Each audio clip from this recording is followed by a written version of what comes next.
Nascemos sozinhos.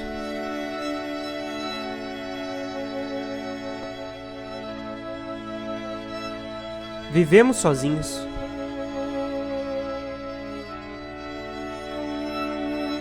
Morremos sozinhos.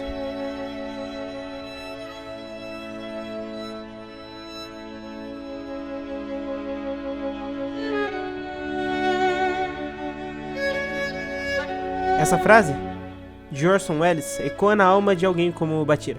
Mas e quando até mesmo o amor é só uma ilusão criada por um monstro?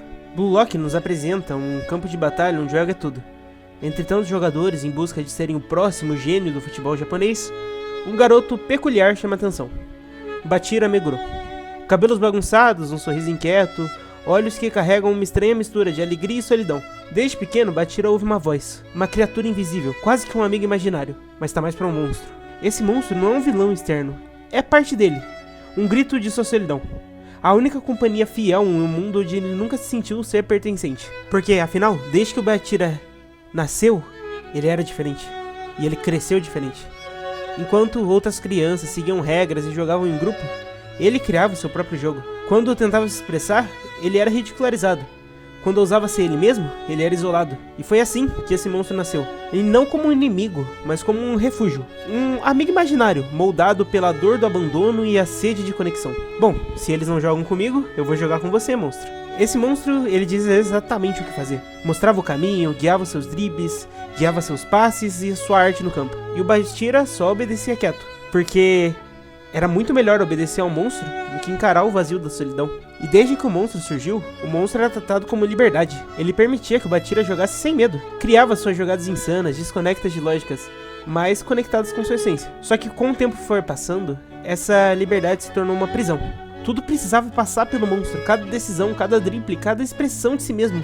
O monstro agora não apenas o guiava, mas sim estava dominando ele. Ele era brilhante, mas ele não sabia mais onde começava o Bachira e onde terminava o monstro. Mas aí, a gente tem a mudança.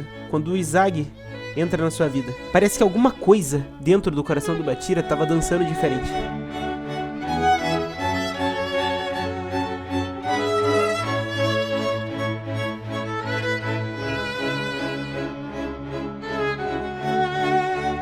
Ele vê alguém jogando com paixão, com estratégia, mas sem precisar de um monstro. Alguém que cresce não só pela solidão, mas pelo confronto, pela colaboração, pela disputa, pelo ego. Ele começa a se perguntar, será que eu posso jogar sem um monstro? Será que eu posso ser eu, sem me esconder em algo que eu criei?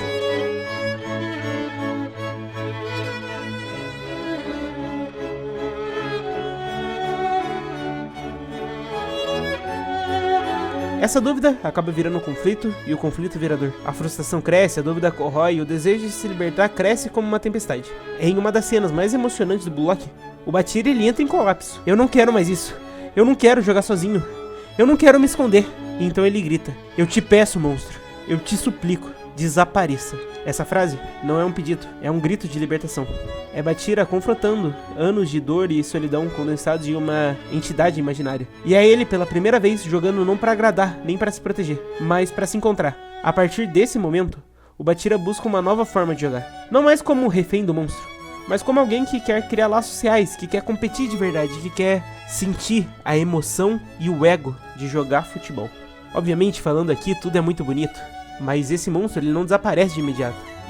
Porque o monstro ele nunca foi real. Ele era um espelho, uma lente de sobrevivência. Mas o Bachira vai mudando e começando a buscar o próprio estilo. Ele aprende a competir, a se frustrar, falhar e crescer. Ele não abandona a criatividade que é sua peça principal. Mas agora a criatividade é dele, e não do monstro mandando fazer as coisas.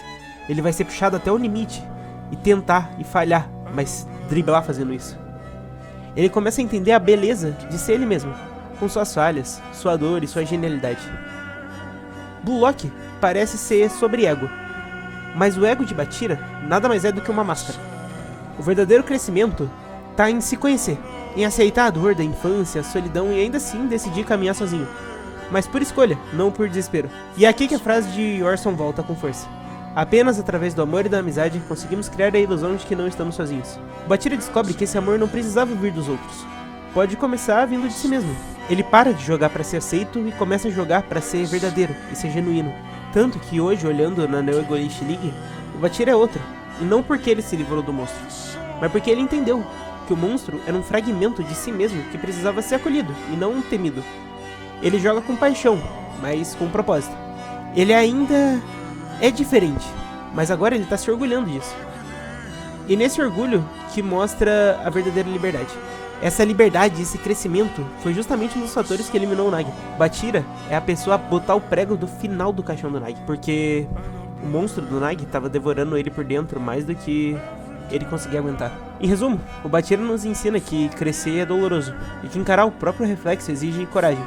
E no final, sendo um jogador de futebol, driblar o medo é o maior drible que um jogador pode fazer. E esse monstro, que te assombra, é só um reflexo da criança solitária que você foi um dia, pedindo pra ser ouvido. De verdade, toda a história do Bachira, a relação dele com a mãe dele, o fato dele crescer sem pai também, essas rupturas na história dele, que acabam se ligando no futuro, são simplesmente fantásticas. Porque todo o processo de acolhimento que ele passou por sua mãe, e depois o acolhimento agora na Neo Elite League com o Lavinho ensinando ele a dançar e se expressar no campo, realmente conecta do começo ao fim do mangá atualmente, né? Eu ia falar anime. Então, se você ouviu e viu esse vídeo até aqui, talvez você esteja enfrentando o seu próprio monstro, mas não tem por que fugir dele. Olha nos olhos, joga com ele e quando estiver pronto, você pede pra ele desaparecer. Porque, até que eu saiba, você nunca precisou dele pra ser quem você é. Bom, enfim, é um videozinho mais curto, mas eu queria muito falar sobre o Bachira, porque ele é um personagem muito interessante e muito pouco comentado. Normalmente o pessoal do YouTube prefere mais personagens com mais imitações, podemos assim dizer, tipo Hell e Yukimiya, e não alguém que é literalmente genial. Mas é isso, se você tiver alguma ideia de algum próximo personagem, comenta aí. E vale lembrar também que eu tô com o grupo de membros ativo. Eu ainda tô precisando aprender a configurar os emotes, mas eu tô trabalhando nisso. Nos posts eu postei lá os emotes bonitinhos do Tsukishima. Obrigado por me ver até aqui e nos vemos no próximo vídeo.